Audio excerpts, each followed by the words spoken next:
Hello, Cancer. I hope you're doing well, and this is your daily message for June 13. And this is for all Cancer, Sun, Moon, Rising, and Venus signs. General reading po ito, kaya hindi ito magro-resonate sa lahat. Kunin nyo lang po kung ano yung sasakto sa inyong sitwasyon. Thank you. And maraming salamat po sa inyong mga comments at sa inyong pag-subscribe sa ating channel. Thank you for your support. Sorry po kung bago naman po kayo dito at welcome po, at kung hindi pa po kayo nakakapag-subscribe, subscribe na po kayo para updated kayo sa mga readings natin. Thank you. And away, lagi kayong safe at healthy lamang. Yun din po ang aking dasal para sa lahat. So, Cancer. Mensahe ni Cancer, 7 of Wands. Ayan. So, Cancer, parang nasa defensive mode kayo ngayon. Nasa defensive mode kayo ngayon. So, maaaring may mga low vibe people around you dito that are trying to intimidate you siguro. Kaya nagiging defensive kayo. Maaaring may mga nare-receive kayo dito ng mga sabi-sabi, mga comments from other people dito that pushes you na para dumipensa din kayo para sa sarili ninyo. But sometimes, you know, you really have to choose your battle then, Cancer. You have to choose your battle. Kung hindi worth your effort, worth your energy, wag nang patulan, yung mga ganon, ano. At kasi, you know, these are low vibe people, no? Low vibe people yan, ng mga taong nagtatry na maapektuhan ka in any way, no? It's because siguro you're such an accomplished person, Cancer. Maring madaming bagay dito yung mga na-accomplish mo na, kaya marami din taong nakatingin sa'yo, no? Naiinggit, or maaring nagwi-wish din sila na sana yung niraranasan mong tagumpay ay yun din ang maranasan nila, because maybe yun ang gusto din nila para sa sarili nila, but hindi sa kanila napupunta, 'di ba? So maaring ganon. Kaya ano na lang dito, you know, just stand your ground, no? As long as nasa tamang rason ka, na wala kang inaapakang tao, you know, yung ganon, then you don't have to worry about, no? But yeah, sometimes kung pakiramdam ninyo kailangan ninyong depensa ng sarili ninyo, then go for it, no? Always use your judgment and discernment sa mga sitwasyong ganyan, no? Pero as much as possible, no? Kung if you can protect yourself, no, by avoiding these people, then do so. Kung mapoprotektahan ninyo ang sarili ninyo dito by surrounding people na happy people na lang, or iwasan na lang yung mga taong low vibe, you know, kasi mapipick up nyo naman yan eh, kung ang mga taong nasa paligid ninyo ay hindi maganda ang intention sa inyo. You can pick that energy, you can pick up that energy ng mga tao na yun, because malakas ang inyong radar. You are a water sign, so malakas ang inyong radar. So use your gut instincts dito, no, para pakinggan yung vibe ng mga tao, or ramdamin ang vibe ng mga tao. We have Knight of Pentacles. Ayan, sigurista ito si Knight of Pentacles, kaya kailangan mo din talaga na siguruhin din ang yung safety, siguruhin yung inyong kapakanan dito. May napipick up ako dito na posisyon sa trabaho, you know, may posisyon sa trabaho akong napipick up dito na siguro this is a work situation for some of you, no, Cancer. But you know, of course, this is not going to resonate with everyone, okay? So just take as it resonates. So maaring ang sitwasyon na to para sa iba is a work situation. Kaya I really feel dito na siguro may promotion dito na mga ganap, and maybe nag-apply ka, or maaring ino-offer sa'yo yung posisyon na to, but there are other people na interesado din sa posisyon na to. Kaya siguro hindi nila nagugustuhan, na naririnig siguro nila sa ibang colleagues ninyo na this position is offered to you, yung mga ganon siguro. Kaya kailangan mo din talagang siguruhin dito ang inyong posisyon, maaring ganon. Kasi maaring na-award na din sa inyo ito, no?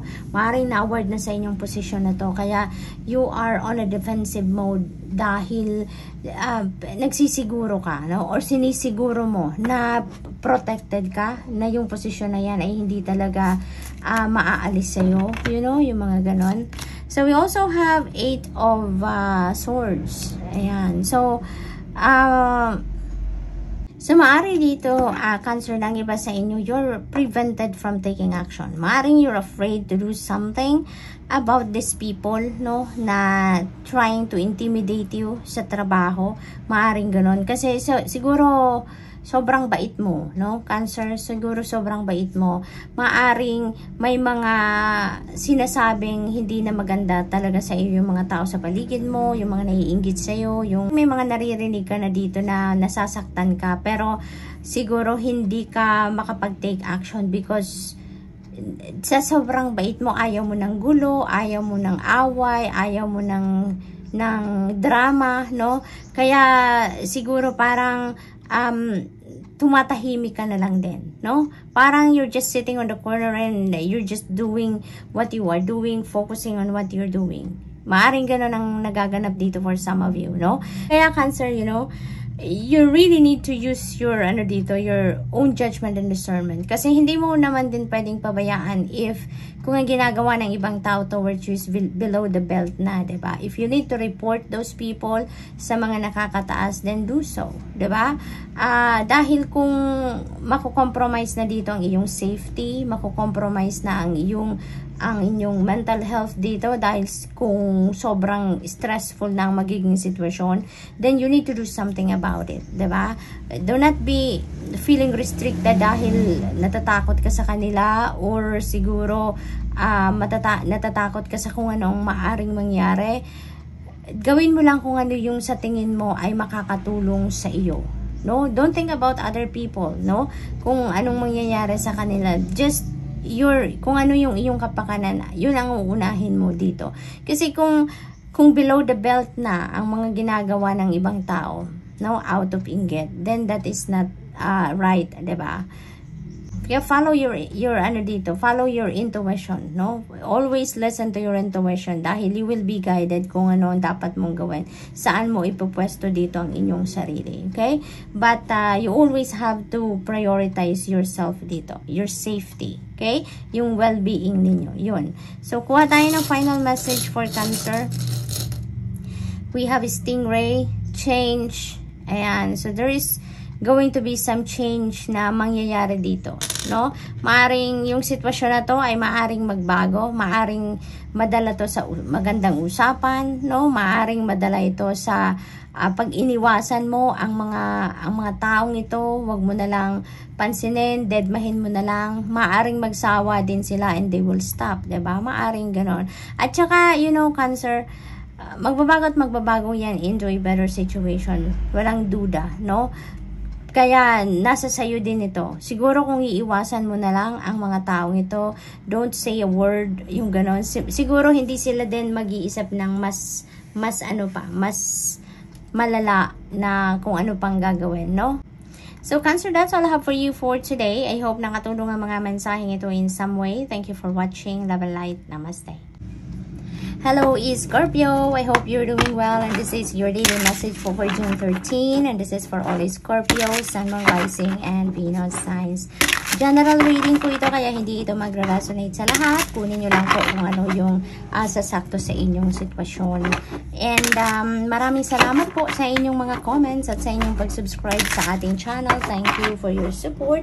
Kung bago naman po kayo rito, welcome po sa ating channel. At kung hindi pa po kayo nakakapag-subscribe, subscribe na po kayo para updated kayo sa mga readings natin. Thank you. And naway lagi po kayong safe at healthy lamang. Yun po ang aking dasal para sa lahat. So, tignan natin kung ano yung papasok na mensahe for Scorpio. So, we have the Tower energy. Ayan, sudden change sa Scorpio, no? May mga bigla-biglang pagbabago dito na maaaring mangyari sa buhay ninyo, no? Parang ano to, hindi ninyo ito ma-anticipate. Hindi ninyo ito you don't see this coming, no? Yung ganun ang vibe, no? And this change is going to be kahit sa anong area ng buhay ninyo. This could be in any area of life, no? At kayo lang yung tanging makakaalam nito. Kasi makikita ninyo ito. Makikita ninyo, mararamdaman ninyo ang pagbabagong ito na at some point, no, maaring mabigla kayo talaga nito, no? This is kind of surprise, no? Kasi may surprise element ang mensaheng ito. And At some point, maaring makaramdam ang iba sa inyo dito ng discomfort, no? Lalong-lalo na dun sa mga Scorpio na hindi komportable sa mga pagbabago, no? Maaring may ganong ganap ang iba sa inyo dito na hindi kayo open sa mga pagbabago. May mga taong ganon, 'di ba? So maaring may ilan sa inyo dito Scorpio na mabibigla talaga kayo, may discomfort na mararamdaman. It's because, you know, mas sanay na kayo sa routine, sanay na kayo sa kung ano ang nandyan, yun na yun, yung ganon. Kaya kapag may mga shifts na nangyayari, parang nawiwindang kayo, yung may discomfort, no? Uncomfortable, yun. So thank you Spirit. Uncomfortable na nararamdaman ng iba sa inyo. So maaring may mga ganong ganap dito. This could be in any area of life, like maaring nasa relationships ito, maaring sa trabaho, maaring sa negosyo ninyo, no? Maaring sa pag-aaral, kung nag-aaral ang iba sa inyo pa, maaring career change, ito na maaring mangyari dito. It could be in any area, no? But whatever this is, you know, na event na to na maaring mangyari sa inyo dito Scorpio, this is going to lead you to something na will be in alignment with your destiny and with your purpose. Kaya I feel na yung pagbabagong ito, gugulatin man kayo nito, pero at the end of the day, you know, ipagpapasalamat ninyo yan na nangyari, kung ano man ang nangyari, no? We also have Page of Wands. Ayan, so this is good news coming in, Virgo. This is good news coming in. Na this is related to opportunities, no? Maaring opportunities ito ng bagong trabaho, no? Maaring this is the change na maaring mangyari dito related sa inyong trabaho, sa inyong career, no? But you know, yung good news na to na parating sa inyo, ano to opportunity ito para sa inyo na alam ninyong gustong-gusto ninyo na magkaroon ng ganito, no? Even before pa. Maaring opportunity ito para sa pagkakaroon ng bagong trabaho or pag-shift sa isang career na talagang minimithi ninyo na matagal na. Yung parang ganun. Parang dream job or dream career, no? Ang maaring ganun, ang balitang ito, no? Related sa mga ganong bagay, no? Ang maaring matanggap ninyong balita dito, no? And you will be very excited about that, no? Kasi nga maaring dream career or dream job ninyo, no? Ang opportunity na kumakatok sa inyo ngayon. And we have the Sun. Beautiful. This is gorgeous. Ito yung most uplifting and this is the most positive and optimistic energy sa buong tarot deck. Kaya napakaganda, napakaswerte ninyo because this is about material success, this is about financial success.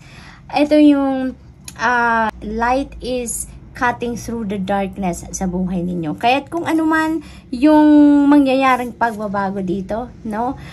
Sa buhay ninyo, Scorpio, I really feel na sa una, maaring makaramdam kayo ng discomfort. Pero as I've said earlier, at the end of the day, pagpapasalamat ninyo because mas makakaramdam kayo ng iba yung saya. No?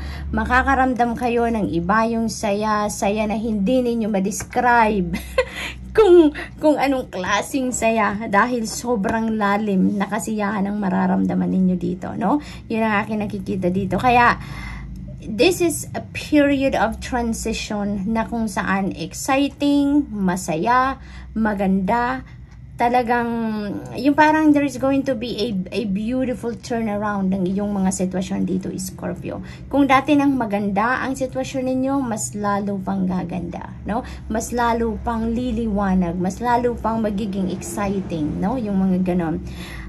Financial opportunities maaaring dumating sa inyo dito, kaya naman magkakaroon kayo dito ng financial success, no? Material success, financial success, happiness. Kung may mga problema kayo dito, Scorpio, na pinaglalabanan, I feel na around this time, no, maaring makareceive na kayo dito ng mga breakthroughs. Maaring makareceive na kayo dito ng gabay para ituro sa inyo kung papaano ninyo masusolusyonan ang inyong mga problema kung meron man, no?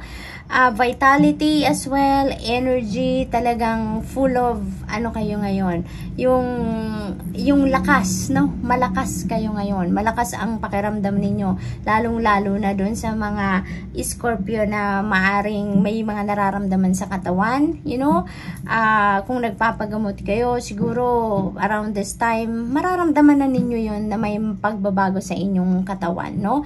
Maaring umiepekto na yung mga gamot or treatments, therapies na ginagawa ninyo. Maaring magsimula na kayong makaramdam na your physical strength is coming back, yung vitality ninyo is coming back, yung mga ganon. Magiging maganda lang, no? Ang lahat dito is Scorpio, okay? So, i-align na ninyo ang inyong sarili towards this energy, no? Para yun talaga ang bumalot, no? Sa sarili ninyo, sa buhay ninyo. So, this is your final message, Owl. Ayan, this is change. This is about transformation. This is also about good luck, no? Talagang swerte ninyo. Ang swerte ninyo around this time, no? Nandiyan ang lahat ng klaseng success ay maaring makamit na ninyo ngayon, Scorpio. So, this is really beautiful. And ito, sudden change. This is going to change as well sa iyong sitwasyon into a better situation. Kaya, this is, it's like it's a lucky time or it's a lucky period for you, Scorpio. So, good luck to that.